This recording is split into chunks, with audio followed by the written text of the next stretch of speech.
रे? आता जे कडवं आहे त्याच्या मागचा अर्थ तुला माहित आहे? हे कडवं का लिहिलंय? नाही रे. तर 1972 साली महाराष्ट्रामध्ये भीषण दुष्काळ पडला होता. अक्षरशः उपासमारीची वेळ आली होती. मग लोक काय खात होते?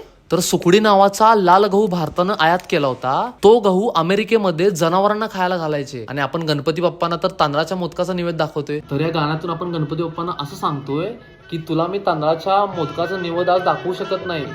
जो काही निवेद दाखवतो तू स्वीकार कर आणि हे जे संकट आपल्यावर आलेलं आहे ते लवकरात लवकर तू दूर कर. आता हे तू कडवायला आणि आता तुला त्याचा अर्थ पण कळेल. नाव काढून पोतांदुळाचे केले मोदक लाल गव्हाचे, हाल ओळख साऱ्या घराचे, दिन येतील कारे सुखाचे, सेवा जाणून गोड मानून द्यावा आशीर्वाद आता.